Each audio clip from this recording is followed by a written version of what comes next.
Boyce here, Brent Boyce from FarmWise in Tasman. Today I'm going to talk to you about the feed situation nationally. Why is it happening and why is it developing further? What options we've got to fix it and to minimise it. Importantly, here in the Tasman district, we've had just enough rain, some useful rain to break the drought. Not really enough to fix it or the problems of the feed situation, but we've finally got a bit of grain. So why do we have this serious feed situation? There were severe droughts in the north and east over late spring, summer and autumn, heavy rain and little sunshine in the spring and summer in the south and west. And there are various mixes of all and pockets in between. Now every region in New Zealand is somehow affected and some more than others. And there are pockets where there is adequate feed, but no area seems to have large reserves of excess feed that they can share with the others. And that's an important point, why it's different to so many other years. There will be very limited interregional feed available this year. So pasture covers are low, supplement level reserves are low, winter crops have grown less than normal or failed completely. Winter grazing has fallen through in many cases. The traditional grazing areas and dry stock farmers are also doing it tough. They have limited feed too. Heifer grazing is very difficult. Some heifers have been returned to owners. And let's face it, some graziers are worried to take stock due to the possibility of a tough winter and the drone police. COVID-19 is also having an effect. There's an ongoing backlog of stock to get away to the works in many areas. This backlog is also across the sheep and beef sectors as well as dairy. And they also have excess numbers of stock on hand that they can't feed, and therefore they're unable to take out grazing, so it's a double whammy. I'm finding that stock condition is generally okay, as farmers have bought what feed they can to maintain condition. However, time's marching on, winter is upon us, and the dry areas will struggle to look after their own stock, let alone take up any dairy grazing. And I'll repeat this most important point, there's going to be very limited interregional feed for help available this year in either island. Righto, I've said it. This is what we're facing. Now this drought is very similar to what we had in 2001. I've kept a diary for 35 years, and in 2001 it finally rained on the 5th of May. So it's very similar to this year. Now in my diary, and from everyone's memory, the winter and spring were kind for us, they were very growthy. Now I'm hoping this will be repeated. When things are bad in farming, they can usually only get better. So with all this doom and gloom, what are we actually going to do about it? What can we do to fix it or limit it? So here's the guts of it. We do have a good payout, but don't sacrifice next season for this one. We need to fix it or limit as much as we can inside this season now or in the spring. Now, if you're doing this yourself, or if I have any of my peers helping you, here's what we're going to need. I need to know that you're okay.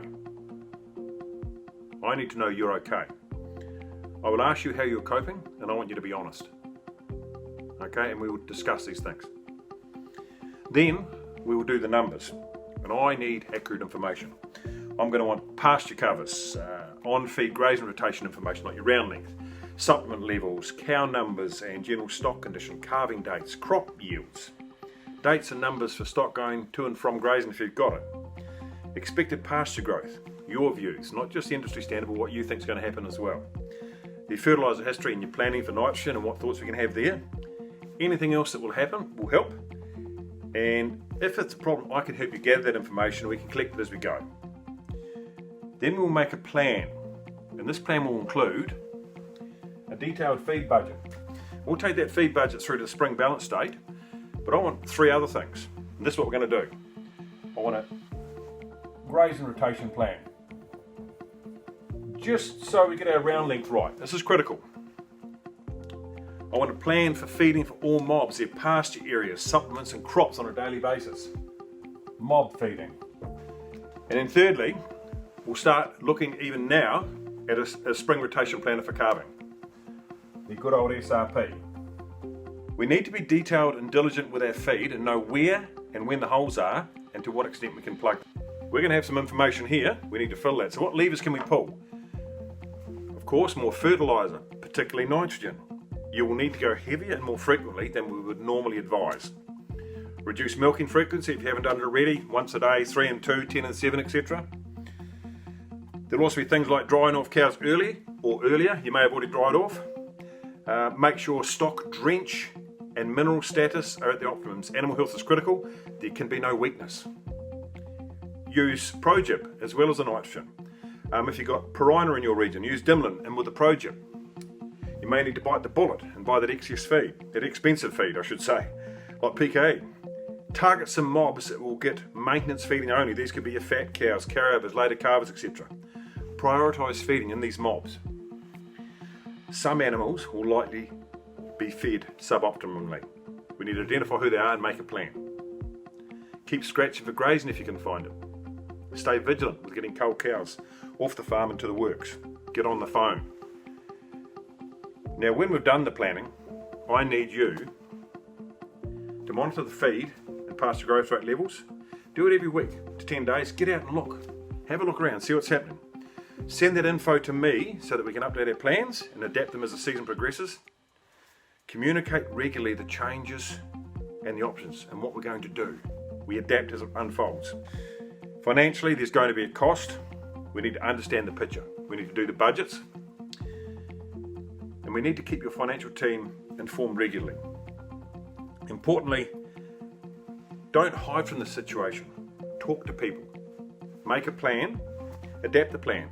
If you're struggling to make that plan or to implement it, get an experienced person to help you with your decision making. Make those decisions earlier and actually make them.